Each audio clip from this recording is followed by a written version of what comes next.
To understand the origin of Halloween, we will start from the unmarked beginnings of pagan practices.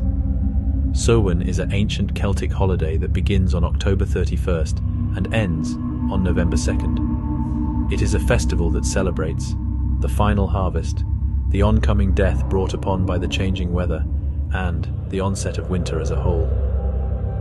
This 3-day period is believed to be the time when the veil between life and death was at its thinnest.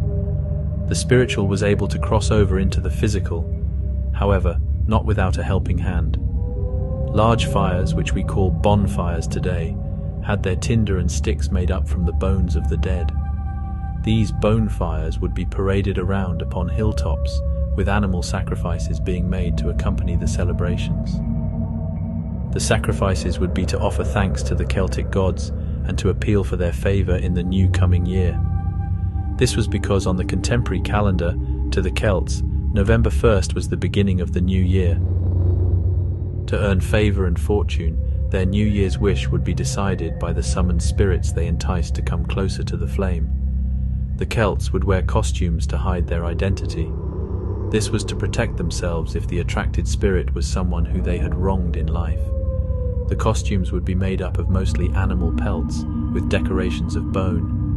The idea being, if the person could appear more monstrous, then not only do they obscure their true self, but also frighten any unwanted spirits who may seek to do them harm. To help withhold the oncoming evil and those that brought forth its gifts, vegetables were carved as an extension of the people's costumes, and within the grotesque faces, candles were placed to help illuminate the horror.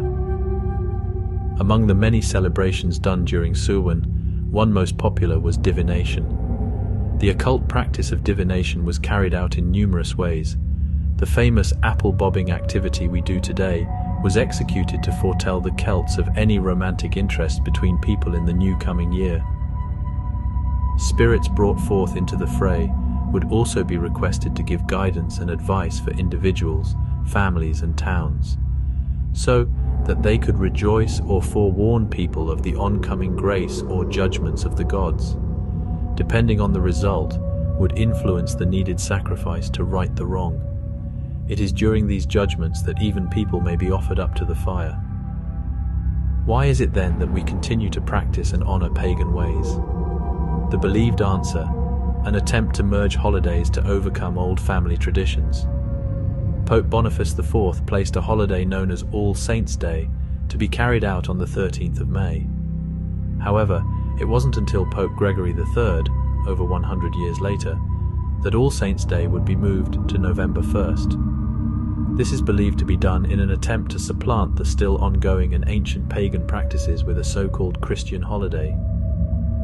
October 31st then became known as All Saints' Eve.